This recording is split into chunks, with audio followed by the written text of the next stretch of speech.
Hello बच्चों। YouTube class में आपका स्वागत है। मैं श्रीमती प्रेम परिहार, सहायक आचार्य, राजकीय बांगड़ महाविद्यालय डिडवाना, और हम पढ़ रहे हैं उत्पादन फलन यानी उत्पत्ति के नियम। यह topic BCom part first paper second में पढ़ाया जाता है। पिछले वीडियो में इसके अंतर्गत आपने पढ़ा था उत्पादन फलन क्या होते हैं, उत्पादन फलन की प्रवृत्ति एवं निर्धारक तत्वों के बारे में जानकारी ली थी।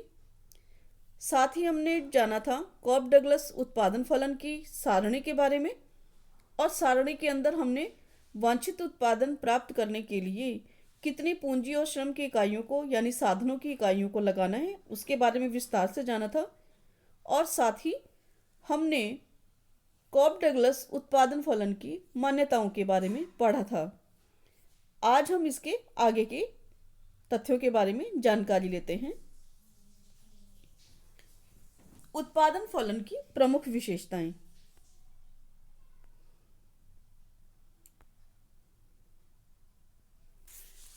उत्पादन फलन व्यावसायिक फर्मों के द्वारा उत्पादन साधनों में परिवर्तन के कारण उत्पादन की भौतिक मात्रा में होने वाले परिवर्तनों का अध्ययन करवाता है।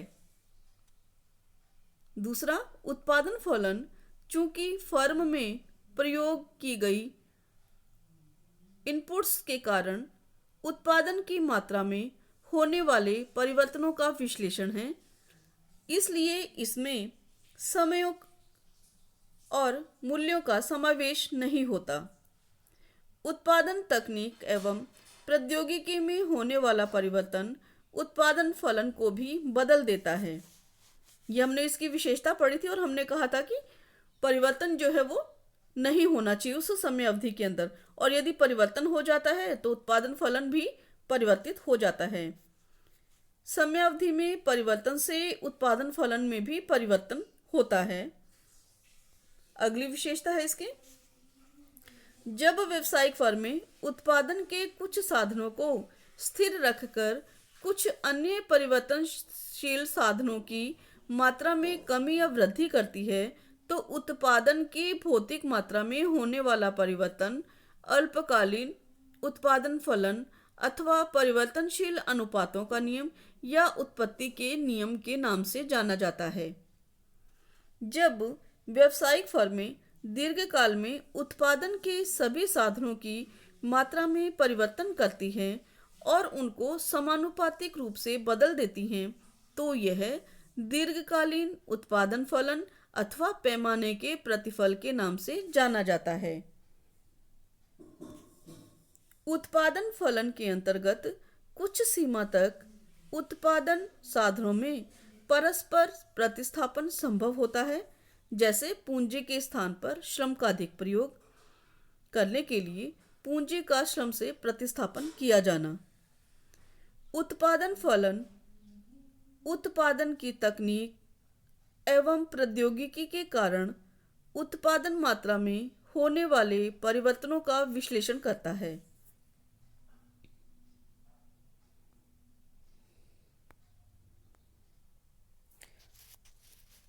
अब कॉब डगलस उत्पादन फलन को यदि हम किसी रेखा चित्र के माध्यम से जाने तो कैसे जानेंगे हम? इसके अंतर्गत हम देखते हैं कि हमारा ओ एक्स अक्ष जो है वो श्रम की मात्रा को बताता है और ओ वाई एक्स जो हमारा है पूंजी की मात्रा को बताता है। रेखा चित्र में हम देखते हैं कि उत्पादन की 100 इकाइयाँ प्राप्त करने के लिए श्रम की OL 1 इकाइयों तथा पूंजी की OC 1 इकाइयों का प्रयोग करना पड़ेगा, और यहाँ पर जो हमारा साम्य बिंदु है Q पर होगा। समझ में आ रहा है आपको? ये साम्य बिंदु जो हमारी लाइन है इसको प्राप्त करने के लिए, Q बिंदु प्राप्त करने के लिए हमें श्रम की OL और पूंजी की OC मात्रा प्रयोग में लेनी पड़ेगी। लेकिन यदि हम उत्पादन को दुगना करना चाहते हैं यानी 200 इकाइयों का अगर हमें उत्पादन प्राप्त करना है तो यहाँ हम श्रम की इकाइयाँ ओ L1 से बढ़ाकर OL2 लेकर के आएंगे, यानी कि श्रम की इकाइयों को बढ़ाएंगे। साथ ही साथ हम पूंजी की इकाइयां OC1 से OC2 तक लेकर के आएंगे, तो हमें उत्पादन 200 इकाइयों का मिलेगा।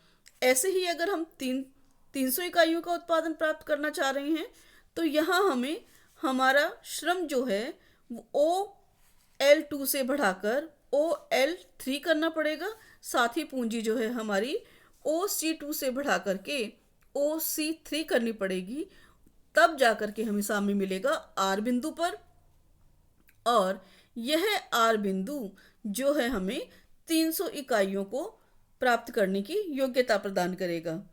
यानी कि यह रेखा हमें यह बताती है कि विभिन्न संतुलन जो है हमारे QPR अगर हम प्राप्त करना चाहते हैं, तो हमें वांछित स्तर तक पूंजी और श्रम की मात्राओं को बढ़ाना पड़ेगा। दूसरी ओर यह जो हमारी रेखा बनती है QPR, ये रेखा अगर हम मिला देते हैं, इन बिंदुओं को अगर हम मिला देते हैं, तो हमारी जो रेखा हमें मिलेगी वो होगी OS रेखा। और यह OS रेखा हमें क्या बताती है? विस्तार का पथ बताती है हमें।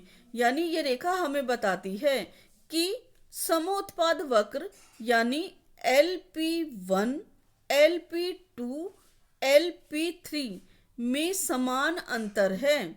अतः विस्तार का जो हमारा पथ है वह OS पर OQ बराबर QP बराबर PR बताता है।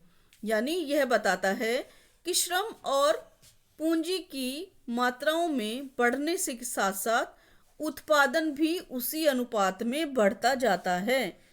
स्पष्ट रूप से हम ये जानेंगे इस चित्र के माध्यम से कि जैसे ही हम श्रम और पूंजी की मात्राओं को बढ़ाते हैं, उसी के अनुरूप हमारे उत्पाद में भी परिवर्तन होता रहता है। जो हम आउटपुट्स ले रहे हैं वह आउटपुट भी हमें परिवर्तित मात्रा में मिलेगी। और अगर हम पूंजी और श्रम की समान मात्रा में परिवर्तन करते हैं, तो हमारा जो माप रेखा है यानी जो हमारा विस्तार पथ है वह भी समान रूप से आगे की ओर बढ़ता रहता है। यह हम इस चित्र के माध्यम से जानते हैं। कोप डगलस उत्पादन फलन की आलोचनाएं। उत्पादन केवल पूंजी और श्रम का ही फल नहीं। चूंकि हम दो सारणियों के माध्यम से देखा, हमने चित्र के माध्यम से देखा, दोनों में हमने ये देखा कि केवल पूंजी और श्रम को ही महत्व दिया गया है, लेकिन व्यवहार के अंदर उत्पादन में उत्पादन के कई साधनों का प्रयोग होता है। केवल श्रम और पूंजी ही महत्वपूर्ण नहीं होती, इसके अलावा प्रबंधक और साहसी भी अपना महत्वपूर्ण योगदान निभाते हैं, जबकि कॉप डगलस ने इसके ऊपर कोई ध्यान ही नहीं दिया। दूसरा, अव्यवहारिक मान्यताएं। कॉप डगलस उत्पादन फलन में कई अव्यवहारिक मान्यताएं हैं जो कि वास्तव में उत्पादन कार्य के अंदर दृष्टिगोचर नहीं होती हैं। कौन कौन सी अव्यवहारिक मान्यताएं हैं?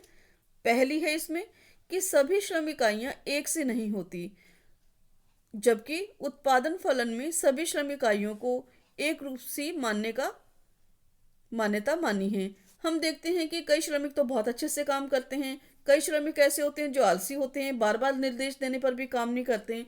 ऐसी स्थिति में उनका जो आउटपुट है वो भी प्रभावित होता है।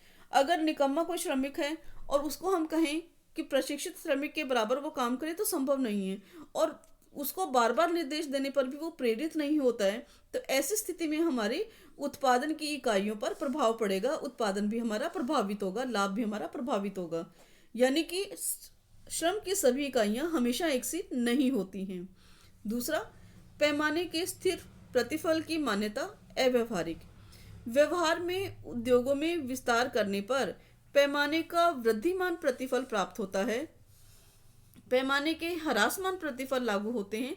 लेकिन जब हम चित्र में देख रहे हैं कि कॉप डगलस उत्पादन फलन में पैमाने के स्थिर प्रतिफल को निष्कर्ष रूप से मान्यता मिली है, जो कि गलत है, क्योंकि हमेशा पैमाने के स्थिर प्रतिफल नहीं होते हैं। तीसरा है उत्पादन के साधनों की विभाज्यता की उपेक्षा।